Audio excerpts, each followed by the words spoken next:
Hello, I'm Wayne Sotillo. Thanks for joining me. An important topic today, that is, how can we help a colleague for whom we have concerns? As I've done these virtual programs throughout the country, it's been touching to me how frequently in town hall sessions and discussion groups, people express the sentiment, I'm coping reasonably or I'm struggling in my own ways, but I have real concerns for some of my colleagues at work. What can I do to help them? Well, just being aware of those concerns is half the battle and half the help. A recent Medscape survey of tens of thousands of health professionals found that, and this was pre-COVID, found that when people are burning out and also are suicidal and thinking about suicide, when asked, what do you do to cope with these feelings, almost 50% said, I isolate myself from others. And I can tell you as a clinical psychologist, it's not the depression or it's not the burnout or it's not the stress that results in people sometimes doing self-harm, it's the isolation that happens.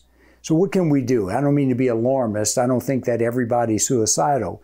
But I do know that depending on what you read these days, 40 to 60% of health professionals are experiencing symptoms of wear down, at least episodes of depression, anxiety, a lack of pleasure. And many of us just aren't acting like ourselves. So one thing to bear in mind is that there's going to be a certain degrees of normal in coping with long-term, slow-drone, unfolding, week after week, day after day stresses of the sort that we've got to endure. However, what's important is for us to be ambassadors, if you will, for each other and practitioners for ourselves of adjusting course so that we can get through these hard times and come out stronger and better. Some thoughts about how to do this. Number one, bear in mind that helping a colleague, reaching out to someone, requires courage and is an act of vulnerability. What tends to happen in our medical workplaces, we're so busy and it's so inclined to be strong, is that when one of us falters, others of us start avoiding them. Think about when was the last time you reached out to a colleague you know was going through a divorce or having a bout of clinical depression or going through recovery for substance abuse. These are not uncommon human experiences. But in healthcare, we have this implicit kind of rule of engagement that sometimes suggests leave your humanity outside of this clinic or this office or this hospital. And I can tell you, having counseled and coached thousands of health professionals, tens of thousands over the last 40 years, so frequently what I hear is, it was bad enough that I was going through fill in the blank, divorce, recovery, a medical malpractice suit that I was named in and was advertised in the paper. That was difficult. What broke my heart is that no colleagues showed up and offered support, or so few. Now I can tell you a punchline here. What tends to happen when health professionals are vulnerable are two surprises, one good, one not so good. The not so good is, I thought people cared about me. I've been a good colleague. I've helped out. I've sacrificed so much of my own well-being in order to do the deal and be a good member of the team. Where are they when I needed them? They're acting like I'm a piranha now in some way, now that I'm going through what I'm going through. Now, often through their tears in our offices, we hear the other tale, which is, I had no idea that person cared about me or even knew who I was, much less cared about me enough to do what they did. I got the kindest note from them. When we're vulnerable, we never forget who shows up. And embedded in that is a suggestion. If you're concerned about a colleague, please don't distance And if enough of us start distancing, leave that person in isolation. Simply showing up is half of the healing. Now, secondly, don't paralyze yourself thinking you need to show up and be a world-class coach, counselor, advisor. Think of experiences you've had, perhaps when a loved one was dying, or what we know from studying death and dying, and asking family members who were sitting watching the vigil what helped and what did not help from health professionals. Either through personal or professional research, what you find is that when people are going through the ultimate hard time, all they want is caring, loving presence of others. You don't have any words that are going to take this away from me. My loved one is going to pass away, or I am coping with this chronic disease, or I am in the death process. So bear in mind, what people most want is for people to care about them. They will never forget a brief note. They will never forget a kind word. They will never forget you cared enough to reach out and say, hey, how are you doing? Now, I'm not saying it will be transactionally gratifying, as in, hey, Susan, can I give you some feedback, A, B, and C? And Susan says, thank you so much for asking. It meant the world to me. It means the world to me. And I'm going to be better now. In the real world, it doesn't go that way. So often what happens if you care enough to say, hey, I'm concerned about you. If there's anything I can do to help you. Hey, you don't seem to be yourself these days. I know these are hard times. So often what you'll get is sort of a dismissive reaction. No, I'm okay. Or it's just been a tough week. That's okay. It's not transactionally real gratifying. You're not there asking for thanks, and you're not there demanding that the person change. Bear in mind, your role is to notice, have the courage it takes to demonstrate caring. It's also important to remember that if we create a safe space for other people, sometimes it will help them to debrief. I've talked in earlier sessions about let's not become knotted balls of twine. We go numb, keep on going. We don't give expression to this sadness. We don't give expression to this hurt feeling. We don't give expression to this frustration. Enough time goes by, it's like stuffing everything inside, to mix my metaphors, and knotting it all up. And then you got this big knotted ball of twine. And if you go to a mental health professional or to a life coach or a marriage counselor, it's hard to disentangle it sometimes. It would have been better if when we regularly and routinely disentangled the knottedness. Any emotion that is accurately identified and appropriately expressed in a supportive environment dissipates. Think about laughter. No one could ever not stop laughing. But if you try to block it, it goes inside and comes out your nose or something, right? Same thing for sadness. Same thing for grief. That's why we have grieving rituals where we come together and we allow ourselves the safe space to accurately identify and express the feelings we're having about our lost loved one. Well, in small ways, that's what supportive intervention does. It creates a safe space and says, hey, it's okay to disentangle here with me some. The courage requires not just empathy, that is, I am concerned about you, but also compassion, and that is the willingness to act and do something. One of the things I encourage us to think in terms of is a lesson learned from the bad medical outcomes literature. When there's the tragic experience of those of us trying as hard as we can to take care of everybody, but we make a mistake, or we're exposed to trauma or a patient death, what we know works best is for colleagues, uninvited colleagues, to show up and say, hey, I heard you had a bad outcome, or I heard you had a really difficult experience. Are you okay? Now, if appropriate, it's okay to say, I've been there too. I know what it's like, but don't border on trying to talk the person out of their feelings. And well-intended people often do this, saying things like, listen, it could be a lot worse. That's not what people need to hear when they're struggling. If I have a headache, it doesn't help me for you to say, oh, my headache is worse than your headache, or I had the worst headache in the history of the world. My headache is serious to me right now. My heartache is serious to me right now. My worries are serious to me right now. So showing up, having a supportive presence, not waiting to be asked, having the courage it takes to reach out. When showing up, don't paralyze yourself thinking, oh, I don't know what words to say. Remember my analogy.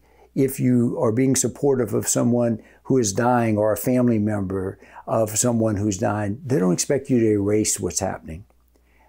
They are blessed by you just showing that you care.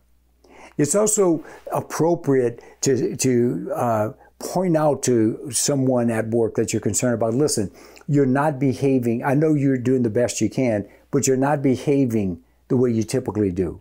And that concerns me. And be specific. You're not a person that usually snaps at people that way, or you're not a person who usually complains as much as you've been complaining lately, or you usually show up with a gleam in your eye, but I'm not seeing that now. Are you okay? Now, admittedly, this is kind of difficult to discern these days. Somebody comes in kind of disheveled. What are we dealing with? Is this person sad? Are they depressed? Are they grieving the kind of collective losses we've endured over these many months? Are they worn down by anticipatory anxiety, not sure what's going to happen in the upcoming time? Are they having holiday melancholia if it's the holidays? Are they sleep deprived? Are they hungover? Or are they just, the way they are? Because in some ways, this is the complex part, in some ways we've normalized biopsychosocial, spiritual deviancy in healthcare. And by that I mean we created norms. This is the way we work. This is the way we feel. This is how little sleep we get. I sleep about as much as my colleagues, but most of them don't sleep very well compared to a lot of people. We've normalized, we've got kind of weird standards of what is acceptable levels of suffering in healthcare. That's one of the things that, with the support of First Health Foundation, the Center for Professional Well-Being is doing a great job of saying, hey, well-being matters. Well-being matters. We care about you who are doing the work of the heroes. So what's important is to recognize that it's sometimes hard to recognize when someone's behaving beyond what is the acceptable levels of normal. And I would say to that one, wouldn't it be a great world if with regularity we checked in with each other and saying, hey, I know you show up with fire in your belly, but how are you doing otherwise? It's been a long wear down process for us. Are you hanging in okay? How's your family doing? Another point to consider is that when high-performing people falter, we feel vulnerable. And so often, just like 49% of people in that Medscape survey, I don't want to show my vulnerability. I withdraw from others.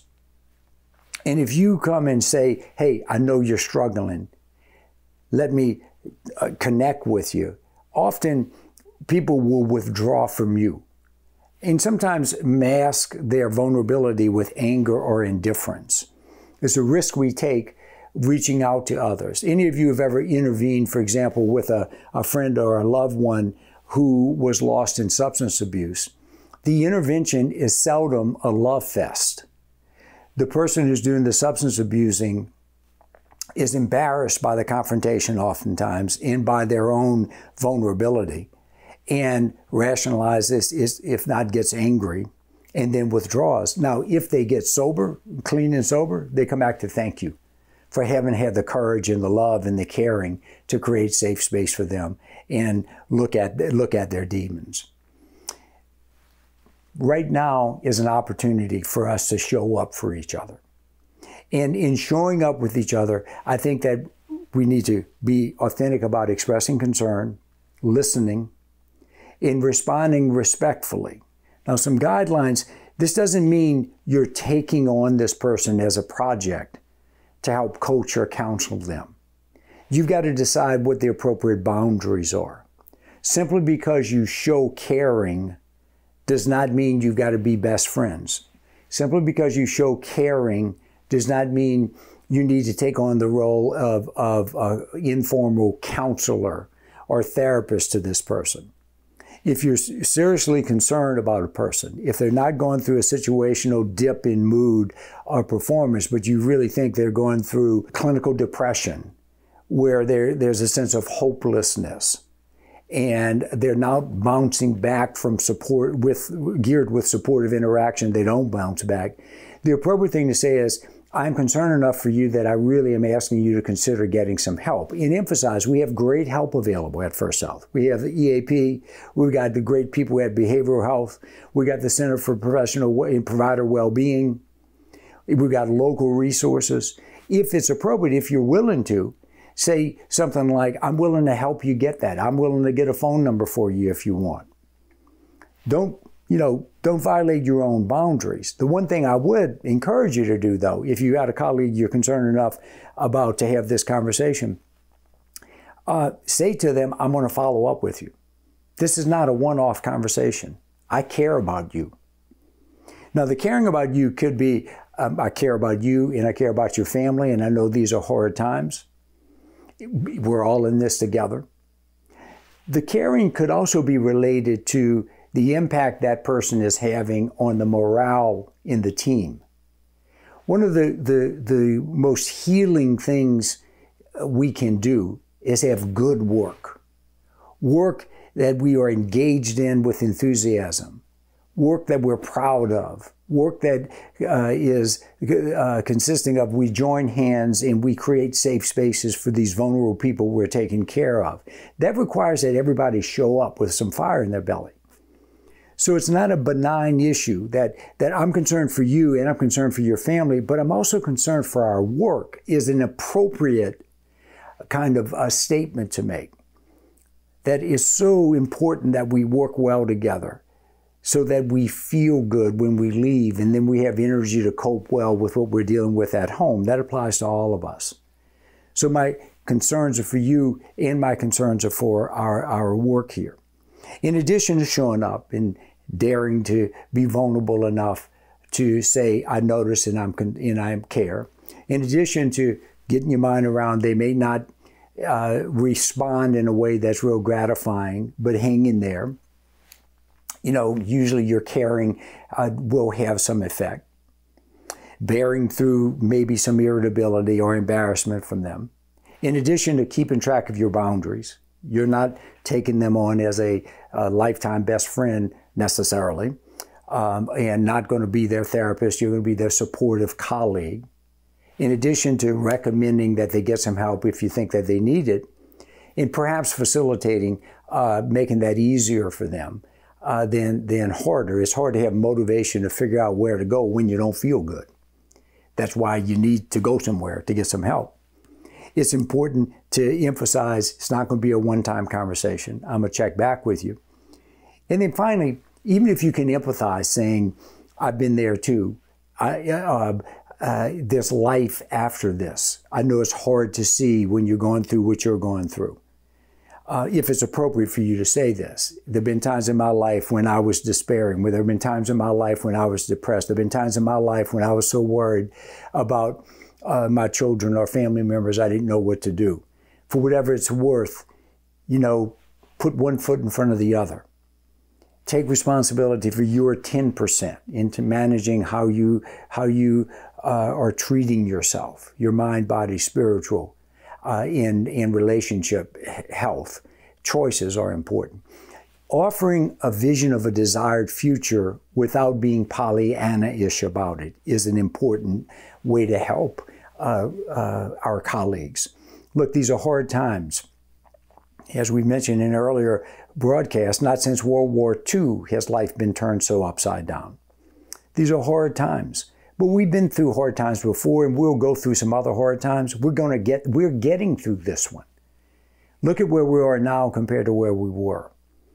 So articulating a vision of a desired future is useful. And don't forget a message that we have conveyed in just about every one of our broadcasts. Don't assume you know what people need. People need different kinds of support at different times. Some need a shoulder to cry on. Some need a sense of connection and community. Other people need information. And it may be they're anxious and are showing irritability or showing despair out of anxiety about they have unanswered questions. You might know some of the answers, or you might be able to facilitate them getting some answers about policies, procedures, or whatever it is that they're concerned about. Some people need tangible help in getting some stuff done. One size of support does not fit everybody. If you're really, really concerned about someone being potentially suicidal, let me just say a few words about this. You know, it's a chilling reality. I just debriefed with a group of colleagues the fact that one of their renowned physicians committed suicide. And it's a shock that we almost never make sense of. The truth is that the vast majority of awake hours spent preceding suicide by people in America were spent at work. And so those of us in the workplace, if a colleague really does harm him or herself, are left with a haunting wondering, what did we miss? Now, I'm not saying it's up to us to keep people from harming themselves. If we know anything about the field of suicide, what we know is you can't really accurately predict who's going to harm themselves. But what I am saying is, if you really are that concerned about a colleague, don't be shy to say the words. I'm worried you might hurt yourself. Please don't do that. I care about you and your family enough to say, don't do that. Please get some help. Here are some phone numbers. You know, you might want to escalate just a little bit rather than asking, do you want me to help you get some help? I'll make the appointment for you if you want. Make it easy for them to get the help that they need. Now, with that kind of chilling notion, let's bear in mind, most of the time we're cycling in and out of more or less energy, more or less good mood. And it's not a downward spiral into suicide.